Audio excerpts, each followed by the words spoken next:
नीचे चूल्हे में आग जल रही है। सबसे नीचे वाली हांडी आँच के ठीक ऊपर है। पर ये क्या?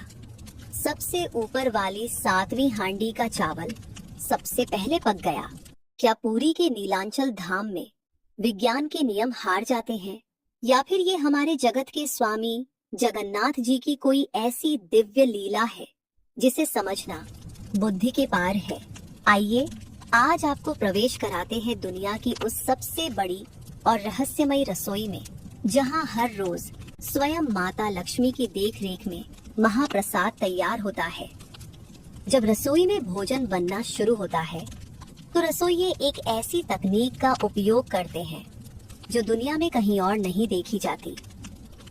एक चूल्हे के ऊपर एक एक करके 7 मिट्टी की हांडियां रखी जाती हैं। विज्ञान कहता है कि गर्मी नीचे से ऊपर जाती है, इसलिए नीचे वाली हांडी सबसे पहले पकनी चाहिए। लेकिन यहाँ प्रकृति अपना नियम बदल देती है। सबसे पहले सबसे ऊपर वाली 7वीं हांडी का चावल पकता है, फिर छठी, फिर 5वीं और सबसे अंत में वह हांडी पकती है जो आग के ठीक ऊपर रखी होती है। जब विद्वानों ने इस पर विचार किया तो प्रभु जगन्नाथ जी का दिव्य संदेश मिला, जो संसार में सबसे ऊपर होकर भी विनम्र रहता है, उसकी पुकार मैं सबसे पहले सुनता हूँ।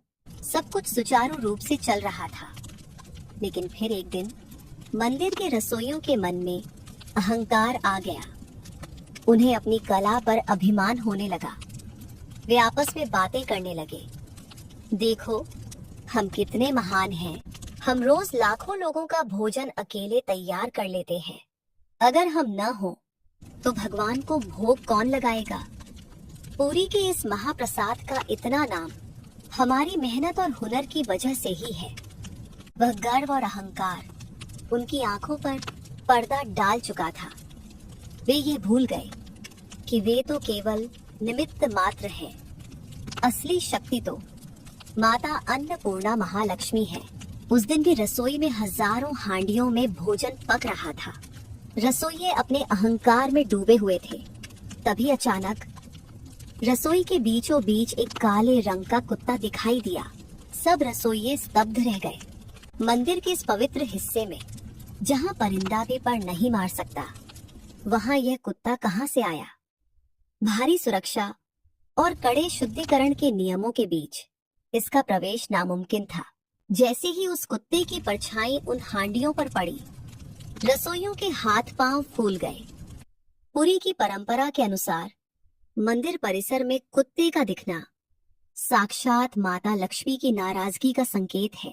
माता लक्ष्मी ने यह दिखा दिया था कि जिस भोजन में अहंकार मिल जाए, उसे भगवान जगन्नाथ कभी स्वीकार नहीं करते।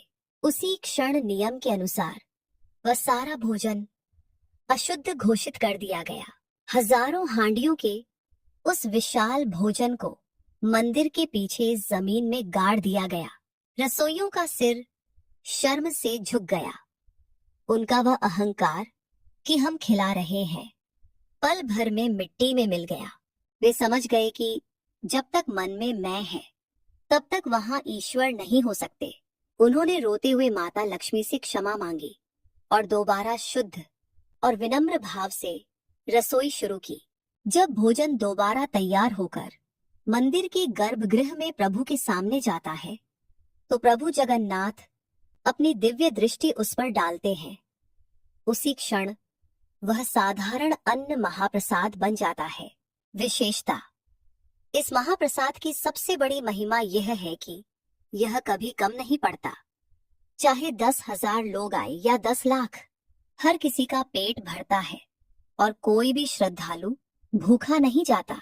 जगन्नाथ जी की रसोई हमें सिखाती है कि भगवान को पकवानों का स्वाद नहीं, बनाने वाले का निष्कपट भाव चाहिए। जहाँ अहंकार समाप्त होता है, वहीं से भगवान की कृपा शुरू होती है। तो मित्रों, जब भी आप पुरी जाएं, इस महाप्रसाद को मात्र भोजन न समझें। यह साक्षात ईश्वर का आशीर्वाद है। अगर आपको जगन्नाथ जी की रसोई की यह गाथा और अहंकार की यह सीख अच्छी लगी हो तो कमेंट में लिखें जय जगन्नाथ, जय महालक्ष्मी। भक्ति और हाय फ्रेंड, अगर मेरी ये वीडियो अच्छी लगी हो, भक्ति वीडियो, तो please like, comment and share कर दीजिएगा। थैंक